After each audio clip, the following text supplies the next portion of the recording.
el requisito y poder llevar a esos muchachos a Toluca. Héctor, le tengo noticias de la Corte Constitucional a propósito de la emergencia económica. A ver, señor. Dos noticias. Habrá sesión informal de la Corte a las 10 de la mañana de hoy. Habrá sesión virtual para definir el procedimiento que van a utilizar para repartir, antes de irse a descansar estas semanas, quién va a ser el magistrado que estudie la declaratoria de emergencia económica. Y hay algunas voces que dicen que no se puede hacer por la vía ordinaria, por supuesto, porque hasta el sistema está paralizado. Es decir, usted hoy entra a radicar, está bloqueado, no hay cómo hacerlo, entonces por eso tendría que aplicarse un recurso extraordinario. Y hay dos opciones. Una es hacer la sala formal hoy 23 de diciembre, para hacer el reparto, digo, sala extraordinaria de la Corte para proceder al reparto, que sería a través de una sesión mixta, Héctor. Algunos magistrados de manera presencial en Bogotá y otros conectados de manera virtual, para darle total tranquilidad y transparencia.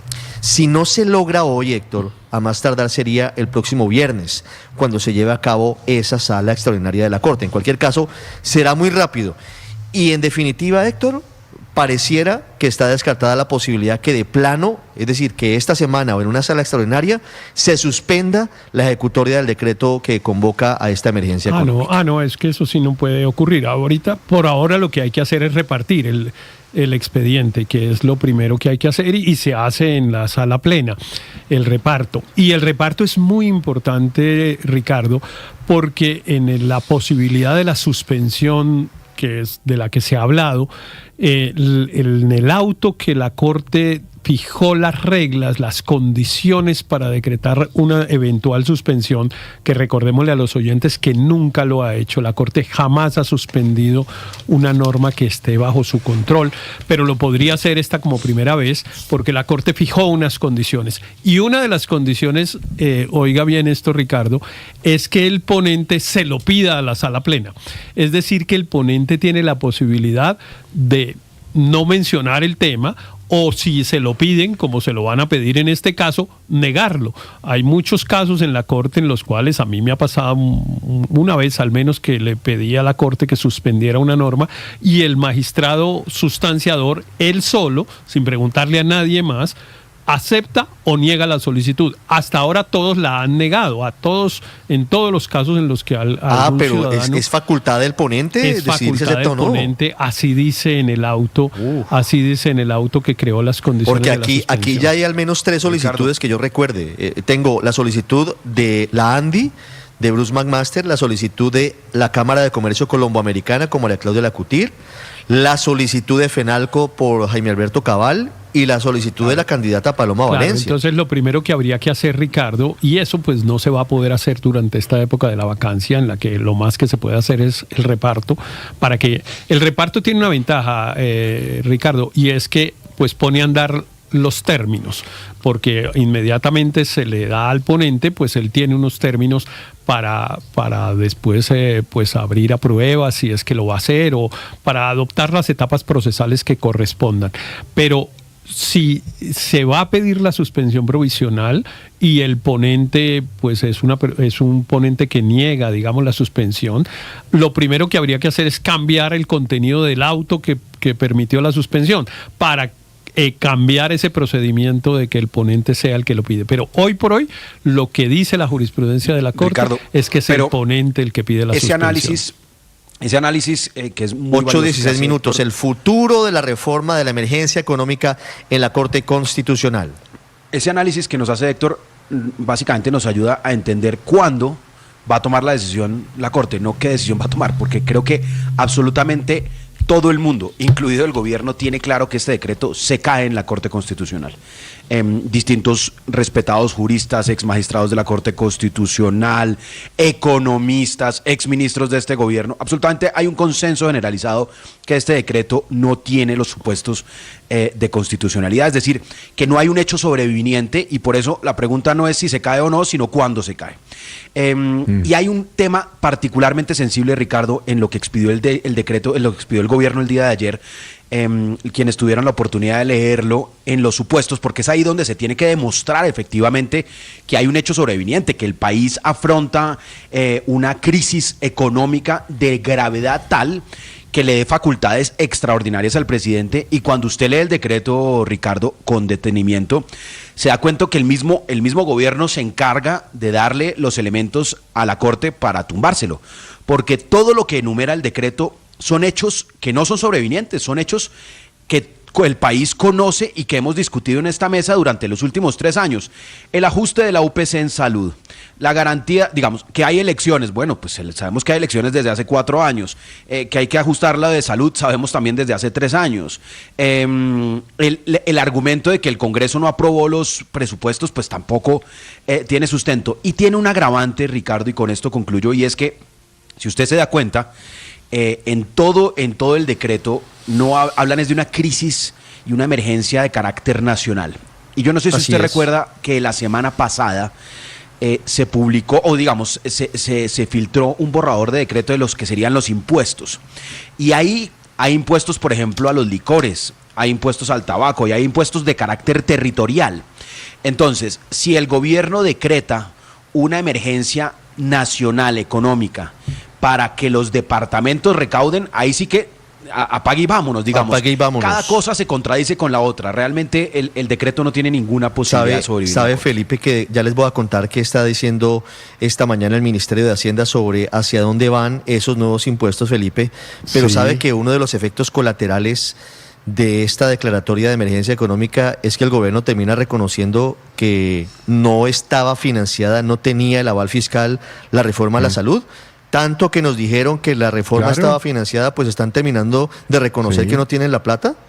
Pero fíjese que Luis Ernesto da en la clave en uno de esos impuestos, que yo creo que no hay que dejarlo pasar así rápidamente. Y es el tema de que los impuestos de licores y cigarrillos van es para los territorios. Entonces, si van para los territorios, ¿por qué el gobierno está diciendo que es para el déficit fiscal nacional? Fíjese usted, es que me parece muy importante lo que acaba de decir Luis Ernesto. Eso es de una contradicción absolutamente demencial, ¿no? Pero Felipe, yo creo además que como todos los globos que emite el gobierno del presidente Gustavo Petro, aquí lo que hay es una trampa para distraernos. En este caso, distraernos de lo realmente gordo, porque yo estoy de acuerdo con Luis Ernesto y con todos mis compañeros del panel en que esto se va a caer. Más tarde o más temprano se va a caer y vamos a ver cómo define la Corte ese camino en el marco de la vacancia judicial. Pero lo gordo que hay aquí es la emisión de los bonos de 23 billones con vencimientos entre el 29 y el 40, con esas tasas que inclusive ayer comentamos que son unas tasas realmente muy interesantes para cualquier inversionista, que se emiten el viernes por la noche y que ahí es donde está realmente la plata que necesita el gobierno para estos 6 meses que le quedan. Entonces no necesitan ahí aprobación de nadie. Esa operación ya se hizo. Y esa es una deuda que todos los colombianos estamos asumiendo. Es que a veces la gente no entiende y cree que es una cosa sofisticada por allá. No, aquí estamos pagando todos los que están oyendo el programa y los que no lo están oyendo también.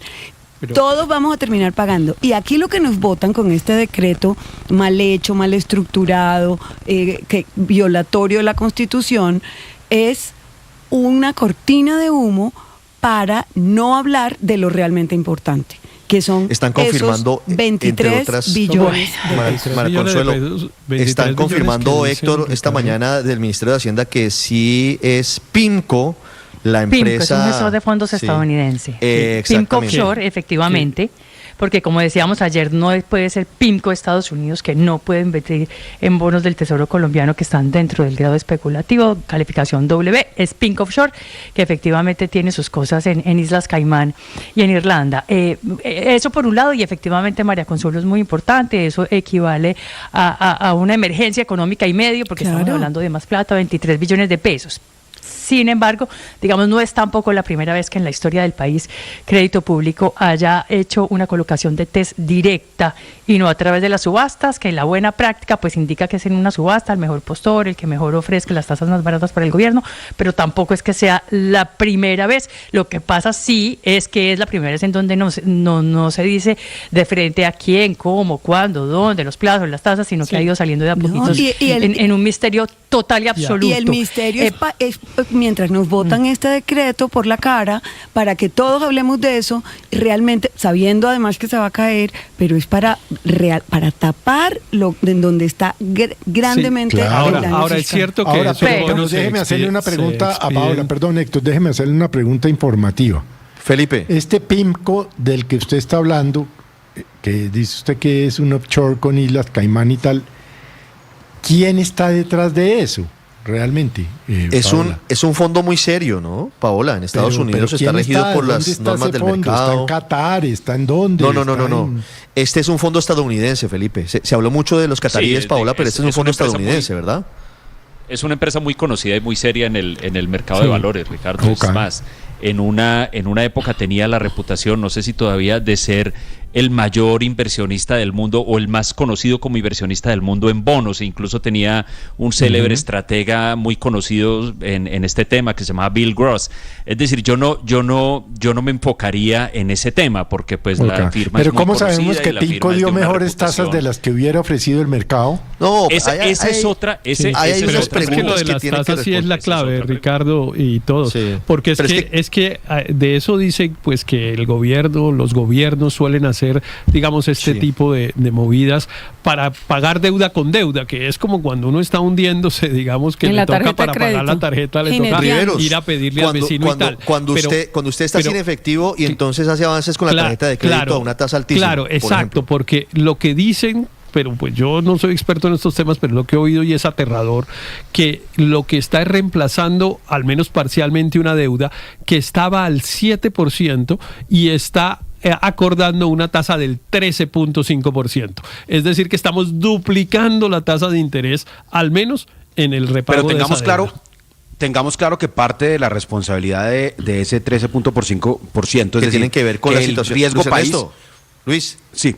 Perdón, es que quiero explicarles a los oyentes porque estamos mezclando dos cosas y de pronto alguien se pierde en el camino. Estamos hablando de dos noticias económicas. Estamos hablando de la declaratoria de la emergencia, por un lado, y por otro lado de la emisión de bonos del pasado viernes por 23 billones de pesos de deuda, y la confirmación de deuda, que ya tenemos confirmación de que fue PIMCO la compradora de estos bonos. Luis. Ricardo, paradójicamente PIMCO Offshore, que es una petrolera, básicamente el cochino dinero del petróleo, que también tenemos, por cierto, aquí en Colombia, salvando las finanzas del país, pero a una tasa de interés altísima. Qué gran paradoja.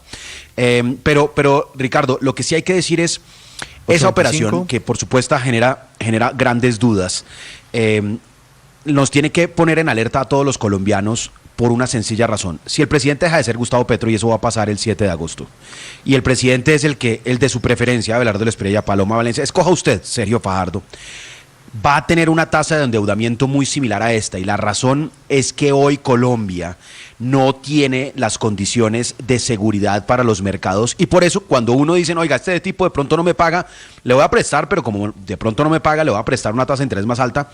Pues el problema de los países cuando tienen un déficit tan alto como el colombiano es que el endeudamiento sale tan caro, y por eso tenemos países como Argentina. Así que la tarea de corrección fiscal es de una urgencia monumental, porque aquí nos queda en evidencia que cuando un país tiene una tasa de interés tan alta para endeudarse en el exterior, básicamente no puede invertir en nada distinto que en pagar el interés o se quiebra.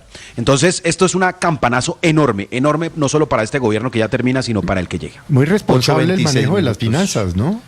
Pues esta es la... Pero es que yo quiero explicarle a Ricardo porque yo me desordené en el debate.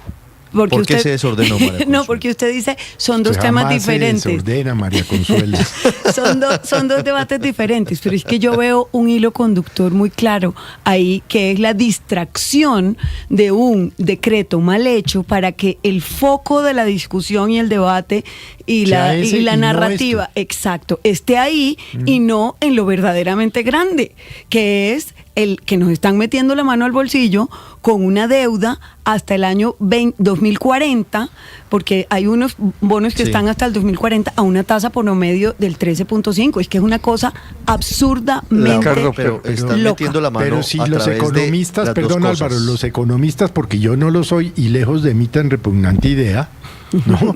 Porque no entiendo nada de eso, están calculando 810 millones de dólares al año. De intereses. Al año. De intereses. Y hay que ver. De impuestos. Hay dos maneras de ver eso. No, de intereses. Álvaro. Hay dos maneras de ver eso, Ricardo. Como teoría conspirativa, como que es un hechura de Petro, o como que la crisis empezó a estallar. Todo el mundo sabe que la Corte va a tumbar la declaratoria de emergencia económica, empezando por el gobierno. Y todo el mundo sabía que el Congreso iba a hundir la reforma tributaria, empezando por el gobierno. Lo que pasa es que el gobierno también sabe que hay una crisis grave, que va a estallar. Ya empezó a estallar. Esta tasa de interés que paga Colombia ya, como decía Luis Ernesto, no es un capricho ni un negocio de Petro, como trata de decir la oposición. Es un problema gravísimo para Colombia porque a esa tasa es que le están prestando. Y si no hay manera de financiar al Estado con ingresos frescos, pues toca con ese endeudamiento que es torpe, estúpido. Solo un país estúpido prefiere pagar esas tasas que hacer un recaudo a través de la y no sería una buena opción, que lo va a tener que hacer el próximo gobierno. No sería una buena opción que hicieran un recorte, hicieran un programa de ajuste fiscal serio al que se niega el gobierno en lugar de la disyuntiva entre una reforma tributaria y un crédito. Ricardo, el problema es que la oposición dice que la responsabilidad es del gobierno porque no recorta, y Petro dice que es responsabilidad de la oposición porque no financia al Estado. El hecho es que cuando esto estalle más grave, la gente va a preguntar quién es el responsable de este absurdo y va a castigar políticamente al responsable. Será el próximo. Y la oposición va a decir que es el gobierno, pero el gobierno no es manco y va a decir que es la oposición, y vamos a ver electoralmente quién termina pagando esto. Gana. Es como la pelea en Estados Unidos, ya termino, sobre cuando se cierra el gobierno. Unos le atribuyen la culpa a uno y al otro, y está demostrado que al final los platos rotos electorales los paga uno de los dos. Vamos a ver quién va a ser aquí. 8:29 minutos. Pero cuando usted habla, tengo Álvaro, a Marcela de una Peña, emergencia, tengo en segundos a los congresistas.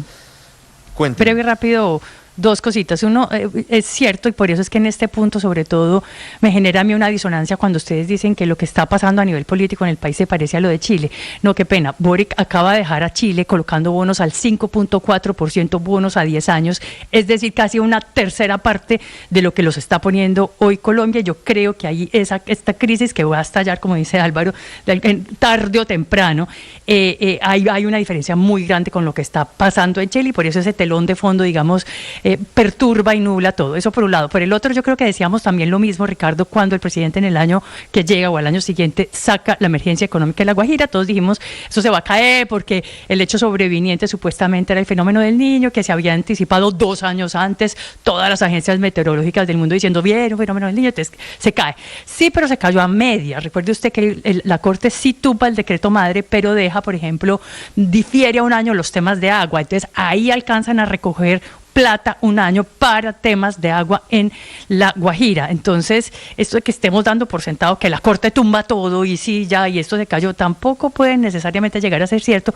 porque la vez pasada se tomaron 3 meses analizando ese decreto de La Guajira, la emergencia económica en La Guajira, y dejaron vivitas unas cosas, ¿o no, Héctor? No, pero ojo, porque es que aquí ¿cuándo lo decretaron? El del 2023, octubre del 2023. Pero ojo, aquí dos cosas. Estoy hablando de esta, Paola. Héctor, 23 de diciembre. La trampa. Sí, lo que dice Paola es cierto, y le agrego un dato, que lo mismo pasó en la emergencia del Catatumbo, o en el estado de excepción del Catatumbo, que también dijimos lo van a tumbar, pues porque no existen las condiciones y tal. Lo tumbaron igual a medias, es cierto, y los impuestos están vigentes. Los impuestos se mantienen todavía hasta el próximo 31 de diciembre, los impuestos que decretó esa emergencia, que se cayó en alto porcentaje siguen vigentes. Entonces yo estoy de acuerdo con Paola en el que en el tema de la revisión de la Corte Constitucional tenemos que llamar la atención sobre varias cosas. Una, sobre el tema ese del procedimiento, que yo ya mencioné, cómo es lo de la suspensión provisional. Otra, en unos aspectos que a mi modo de ver la Corte ha complejizado en el control que hace, porque seguramente le va a pedir a un montón de expertos y a las universidades y a centros de estudio, etcétera, sus aportes y sus opiniones para saber qué tan grave es el déficit fiscal y qué tanto se puede atender con medidas ordinarias. Otra, con el tema del tiempo, porque como vamos, si la Corte hace todo esto que estamos diciendo, pues la Corte va a terminar expidiendo una sentencia en agosto que ya pues no va a tener efectos. No tendría mucho sentido. Entonces yo sí creo que aquí a la Corte hay que pedirle pues primero celeridad, pero segundo, y una cosa importante a propósito que oí decir que íbamos a conversar con unos congresistas, no hay que dejarle todo el peso a la Corte. El Congreso tiene la facultad de derogar o de modificar los decretos que expide el presidente de la República en el marco de esta emergencia, y el Congreso tiene que reunirse por tarde a final del mes de enero, según dice el decreto de declaratoria, ahí lo convoca, y ahí esperaríamos que el Congreso pues haga algo y no simplemente nos quedemos esperando que sea la Corte Constitucional la que establezca los remedios. Marcela Peña, ¿hacia dónde va el gobierno con los nuevos impuestos al amparo de esta emergencia económica?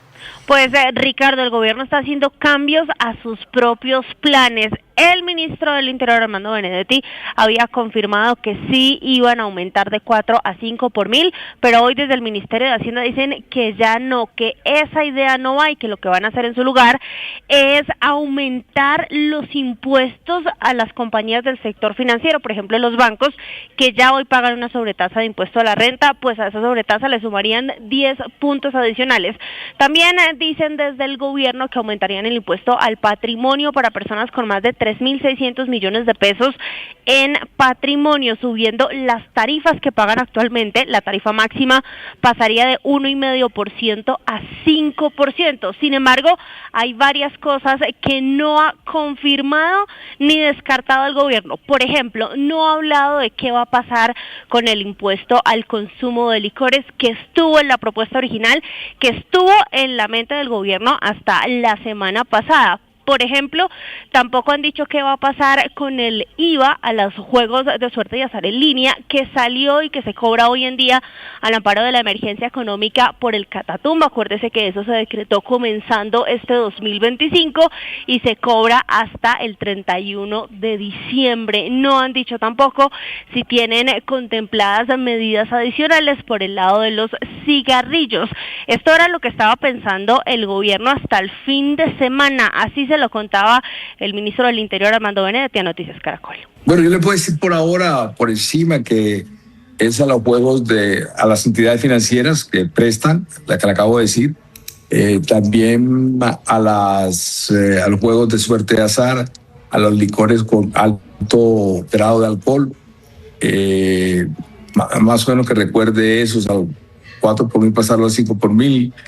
Esas eran las medidas que se estaban estudiando el sábado, pero ya hoy martes el panorama es diferente. Dice el gobierno que ya se bajó de la idea del 5 por mil. Todavía no se ha expedido el decreto, todavía podrían entrar nuevos cambios y tal como ustedes lo indican, está confirmando el Ministerio de Hacienda que efectivamente fue PIMCO el comprador de los 23 billones de pesos en bonos que se vendieron directamente en lugar de ser subastados en el mercado, que es lo que normalmente se hace en el país, Ricardo. 8:35 minutos. En segundos voy al Congreso de la República para escuchar a los integrantes de las comisiones económicas a propósito de este desafío del gobierno a la institucionalidad. El gobierno decide saltarse al Congreso y decide poner en aprietos a la Corte y declarar una emergencia económica en pleno 22 de diciembre. Ya hoy 23, el decreto del 22 de diciembre.